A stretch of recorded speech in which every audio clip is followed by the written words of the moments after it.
Well, good evening, everyone. I am Shirley Mitchell Berman, your host, and this is Women in Waiting 23. It's another Sunday evening, and I'm so glad that you are able to be with us. Yes, it's another opportunity to hear this woman that God has selected to share her story, her experience, or journey of waiting. My God, he does not make a mistake, and it's an honor and such a privilege for me to have this distinguished guest in the studio, in the space with Women in Waiting 23. Yay! If I had a music box, I would have put on that sound to cheer in the background. But I'll tell you why. Because today, as I was preparing for this segment, I thought about these women who God wants us to reach, and he's just using another medium, another platform, another avenue. You are so special. Not one must be left out, because at the launch of Women in Waiting, God said to me, every woman, every lady should be in preparation for his return. And another thing is that those of you who have struggles, women liking other women, there is a woman out there to tell that journey of how she was healed from that. There is a woman that has been struggling, working for the pimp, and God has brought you out of that particular experience, and you've got to tell your story. This platform is waiting and ready for you. So I just want to send that message out this evening. Let it be known. We want to be able to tell your journey of how God helped you through that waiting process. It wasn't easy, but somebody needs to hear it so they can be encouraged to know they can get through. Mind you, this evening, this guest I have is someone I met about over 3 years ago. Her name is Shelly-Ann Edwards Barron. She's a creative writing specialist, educator, and life coach who is obsessed with the power words have over mood and productivity. Holder of a Bachelor of Science in Behavioral Science, a Bachelor of Arts in English, and a Master of Science in Management. Shelly-Ann approaches situations from multiple perspectives. She combines her academic training with her love for photography, film, graphic design, and teaching to create a unique viewpoint from which she helps her students and clients achieve their goals. Her company, Word Coach, which is WERD Limited, was established to help aspiring authors, young writers, and writing instructors adopt and maintain a stress-free approach to writing. Under this brand, she provides training, professional development courses, classes for students, and editing services for new and emerging authors to give them the tools they need to meet and exceed international standards of quality. I'll tell you, this is about something great God is going to do here this afternoon. Shelly-Ann firmly believes of the gratitude strategy, a formula for interrupting negative self-talk. Actively engages. My screen just went blank on me, but she is, let me just hold a moment there. Shelly-Ann firmly believes writing and words are important, even though most people don't understand how significantly words impact their lives. This led her to establishing another company, Singer's Gratitude Collective, to support women who are ready to prioritize themselves and their goals. Wow. Through the implementation of the gratitude strategy, a formula for interrupting negative self-talk, actively engaging gratitude, and building a consistent habit of positivity, her clients achieve a winning mindset shift toward freedom. I can attest to this. It's all about saying it right, saying it loud and saying it always. While supporting her clients, writing and engaging students are her main passions.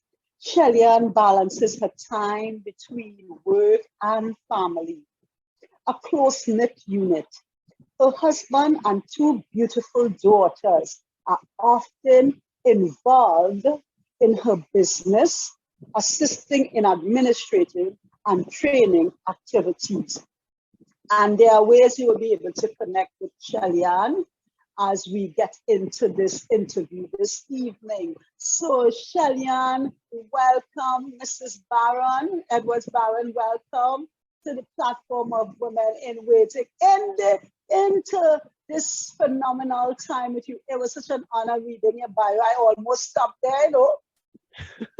But it's great to have you on. Welcome, welcome. You just take the floor. No, there was something I read when I was reading the bio, and I said I have to comment on it. But anyhow, you go ahead. You're welcome to share your journey of waiting with us. It's such an honor. Thank you so much for having me. It is indeed an honor being here as well.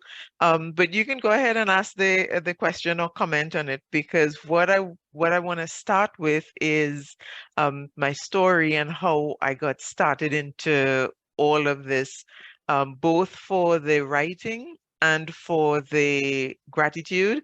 They're two separate stories, and I'm going to share both. So if you comment on what you wanted to comment on, then I could get into it, because the stories are going to take us into different directions. Please go ahead. I think a senior moment hit me, so it's not coming back up. But when I look back at your bio, I'll get it. But you go ahead, please. Okay, all All right. So your time.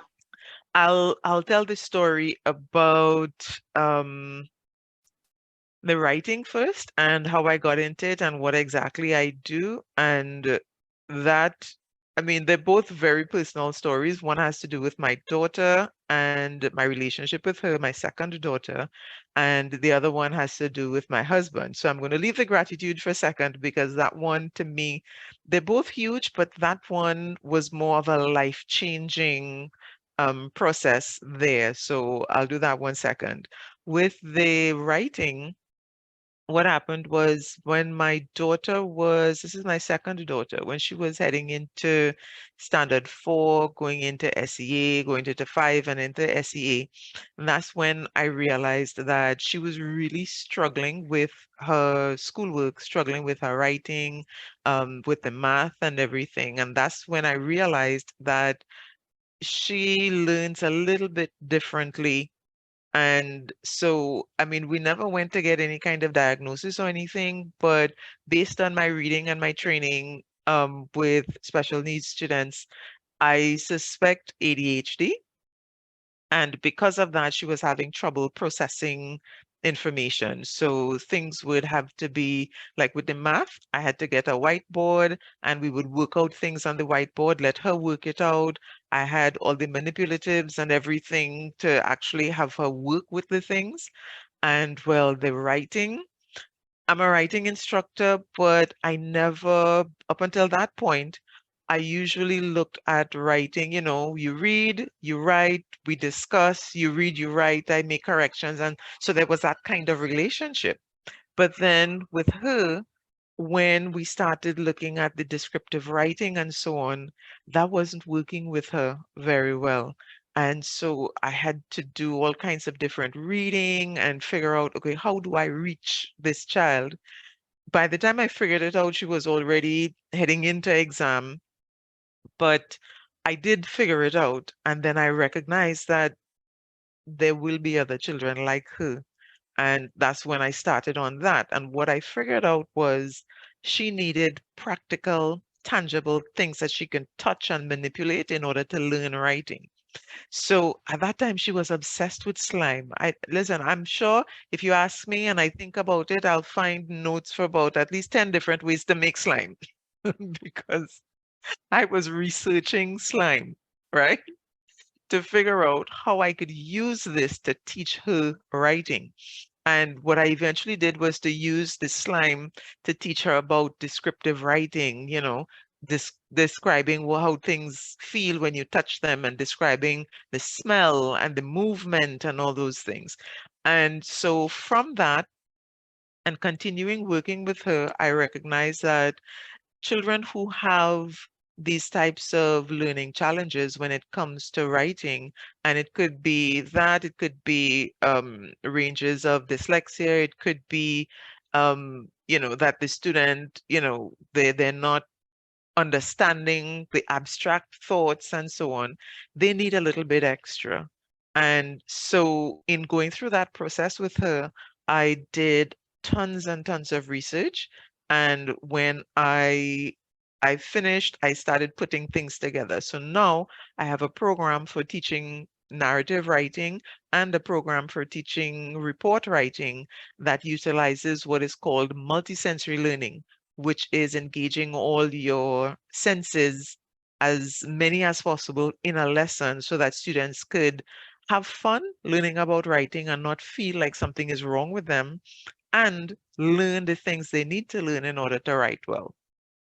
So that's how that one came about. And it was really kind of frustrating, um, for me as a mom and a writing instructor, to have a child who didn't get writing.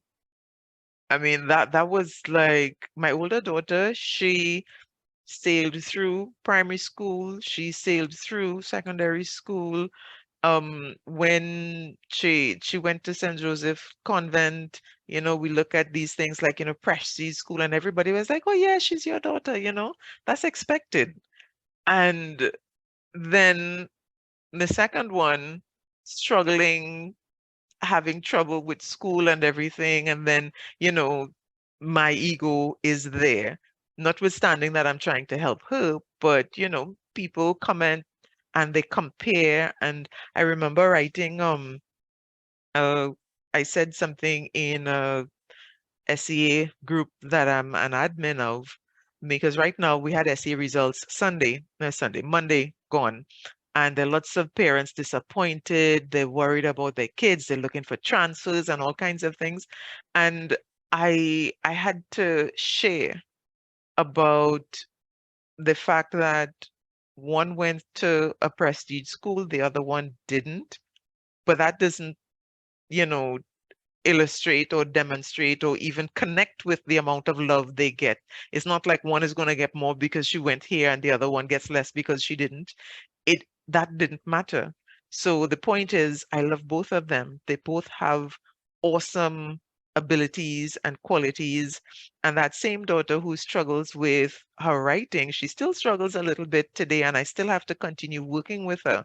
She is an excellent artist. When I tell you, she just comes up with these ideas, and the way she puts things together and the colors and the details that she uses, it's absolutely amazing. So for me, it was like getting to the point where I recognized that I need to give her her space to do what she needed, and to support and not try to force her into any kind of mold, because I'm a writing instructor and therefore my child is supposed to be able to do certain things. She's unique in and of herself, and she's a gift to me. And I always joke and I tell them the first one was an unexpected gift, the second one was a prayed for gift. So I tell them that all the time, because I believe in sharing, and making children feel loved and wanted. And so I tell them that. I told her, I prayed for another child, and she is what God gifted me. So it really was for me, in the sense of, within the context of the conversations that we're having, that waiting, I learned some lessons in working with her, and recognizing that, we do what we can while we wait, but sometimes what we think we're waiting for is not what God has in store for us. And so for me, I was desperately trying to get the tools and to, to make her into an awesome writer, because I'm a writing instructor and I could get these things done. But it wasn't about that. It was about loving her in her space supporting her, giving her what she needs so that she understands writing and she can write well. However, that's not what the agenda was. The agenda was for me to understand that children learn differently, and I can be an instrument in helping other parents understand, hey, your child learns differently. That's okay. There's a strategy, there's a way to help you too. So that's the first story. I'm just saying beautiful, beautiful. And all along, while you were speaking, from the time you began to speak, what came back to me, Shellyan, was the fact of how I got to this point. And I'm going to hush up because we have just a few more minutes and I want to hear this other part of the waiting, because what you are doing is really, really awesome. I was born to talk. And that's the simple tagline God gave me that just pushed this whole woman in waiting thing. And so I definitely have to access your services. Please go ahead with the other aspect. That was just so powerful, beautiful, beautiful story and journey of Yeah. waiting. I want to hear the other part, please. Yes, the other one is painful and funny at the same time. I'm grateful that I remember the experience, but not so much the pain during the experience. Not physical pain, emotional, and sometimes that's worse. So, this one has to do with how I began my journey as well, I tell people I'm a gratitude guide and habit coach, and working with clients to help them, when you make that decision to focus on yourself and accomplish your own goals and stop living your life for other people, just really living for what God has intended for you and your purpose. It's not always easy to get started, and it's not always easy to continue on the journey because there will be ups and downs. And when there's a down period, sometimes it's really difficult to push through, and a lot of doubt and negativity comes in. And what I have discovered in my own life is that gratitude, I tell people gratitude is the secret sauce. If you look at all the, personal development, self-help, um, even the Bible is very, very strong on thanksgiving, giving praise, being grateful, and appreciating where you are while you go after what you want. And all of that is gratitude under different names. So, how all of this started for me, I mean, I've always been into journaling and writing. As you can imagine, I'm a writing instructor. And I taught academic writing at university and all those things as well. Um, it was, I mean, I was early in marriage, um, before my second daughter was born, and my husband and I, at that point in time, were not getting along. We were cordial, smiling at each other, and pleasant conversations now and then, but there was a real clash of egos happening in the relationship. And one evening, and when I say evening, this would have been, it was close to midnight, coming up on 1 o'clock. And we had just had another like heated argument. And I was just fed up, frustrated, and at the point of deciding to blame God for giving me this man who just gained me all this trouble, right? And I sat down at my computer, and I really was at my wit's end, thinking, okay, I can't take this anymore. So maybe we had to start figuring out how to get out of it, because this is ridiculous. This is not what I signed up for. And on a whim, crying, tears, the snotty nose kind of tears, right? So in the midst of all of that, sat down on my computer, and I was really, really angry. So it wasn't any tap, tap, tap. It was kind of slamming on the keyboard. My husband is an idiot. I typed that into Google and I hit search. And what happened after that was a series of I guess, directives that led me to a profound revelation that has me where I am right now. I I was amazed at the feedback. And when you hit a Google search, you get responses like that, right? The computer was working fine. So it was like that, couple 100,000 responses. And in my frustration, I'm reading and I'm clicking and I'm going through and just getting more and more depressed because this one here agreeing with me, all men are idiots. This one over here explaining how exactly the man is an idiot.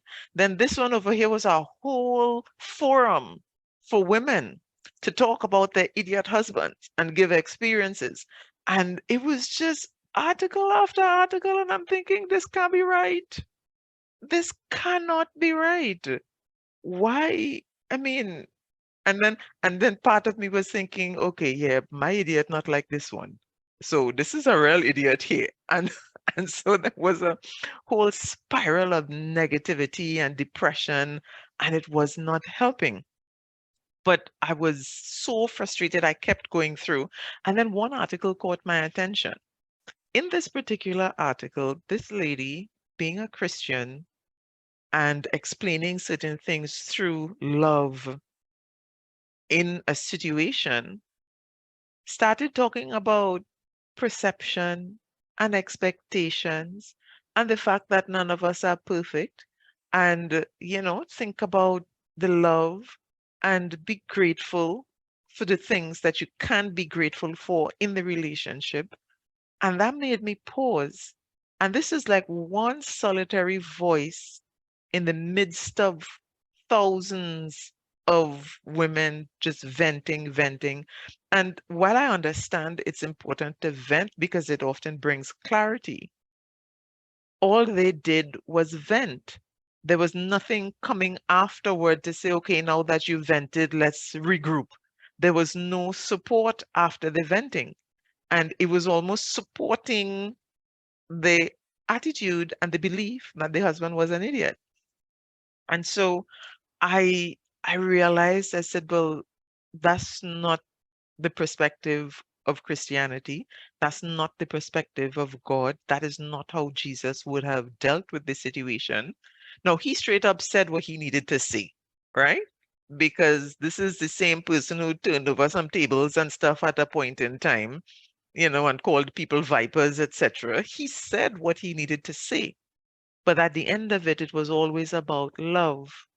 And it was always about directing people to the right answer and directing people to hope and joy. So I had to stop and think about things.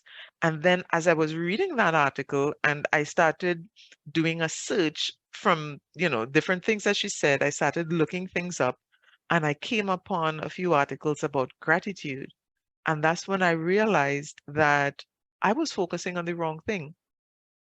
I was focusing on all the problems and not on what I had to be grateful for.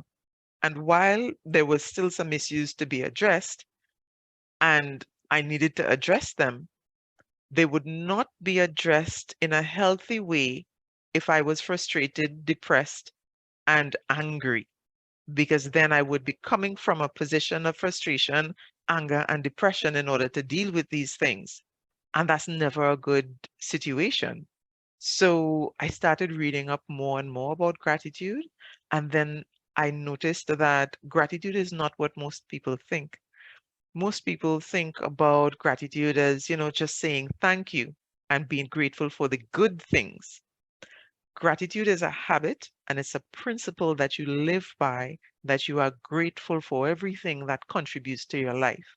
And this is what the Bible talks about this quite a lot when it talks about, thanksgiving and, being grateful even when things don't go exactly according to plan, trusting in God and his grace and being grateful for everything.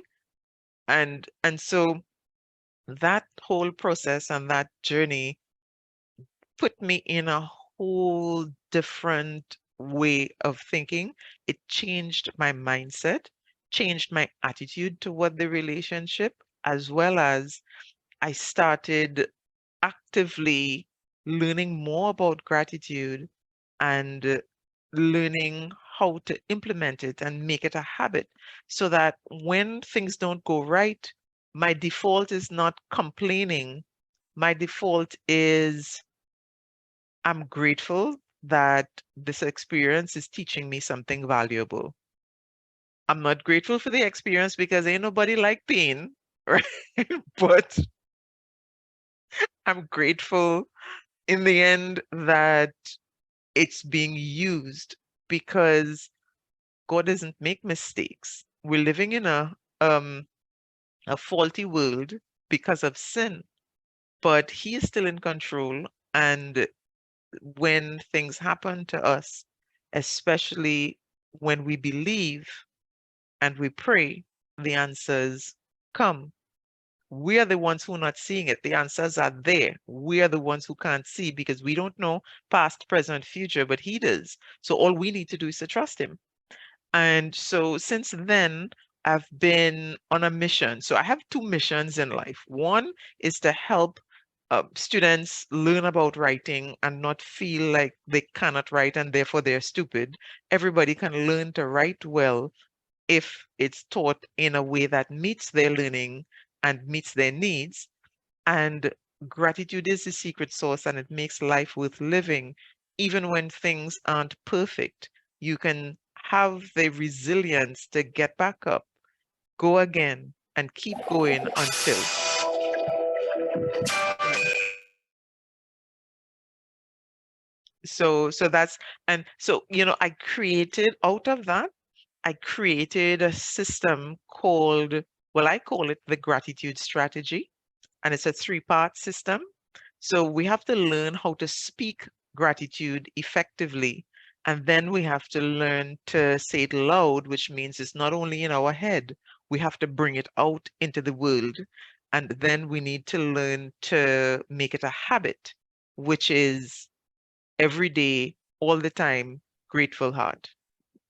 Thank you so much, Shelly Ann. These lives sometimes can do some stuff to you. My phone is supposed to be on silent, and there comes a call in. But y'all, we are just real here on Women in Waiting. You are hearing from Mrs. Shelly Ann Edwards Barron and her journey of waiting and what it has brought forth. Please, I want to allow you, our time is up, but I just want to allow you to share with them how they can get in contact with you, because definitely what you have to offer, many out there, I can tell many out there need to get in contact with you, and it's like ASAP. So go ahead, Shelly, and share your contact information, please.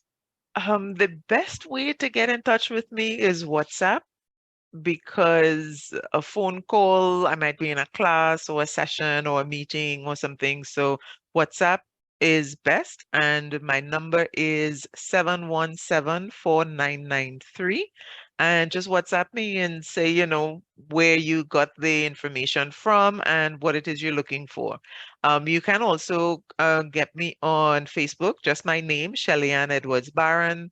And where you search my name, and Baron is Barran. So search it and you can find from my profile, message me on Facebook. Facebook as well, Word Coach Youth is the page for the writers, young writers. Word Coach Creative is for the authors. And I do have a group which is for Seneki's Gratitude Collective. That's the name of the other one with the gratitude. But you can check on YouTube and look for Getting It Done with Gratitude. Actually, today's Thursday, and every Thursday at 7 in the morning, I do a live on gratitude, talking about what gratitude is, what are some of the barriers to Goodness. gratitude. And so if you want to learn more about gratitude and how to implement it into your life and make it a habit, look for me on YouTube, Getting It Done with Awesome. Gratitude. Awesome, awesome. This has been a really tremendous program this evening. It's real. It's not made up, it's real. I'm emphasizing that. Again, it was such an honor and privilege to have you on with Women in Waiting 23. And boy, will I be sticking close to this writing specialist and person to help me with my diction as I go forward. Yeah, I was born to talk. I'm your host, Shirley Mitchell Berman, and I am wishing you, declaring unto you a wonderful week ahead. Good night to each and every one of you. But before I go, I just pronounce an extra blessing over our guest this evening and her entire family, that God will continue to enlarge your borders, just like what he did for Jabez. My goodness, I hope you have training officers with you, because it's definitely going to increase. Thank you so much for being with us. To you all, bye. See you next Sunday evening with another special guest. Bye, everyone. Bye, everyone.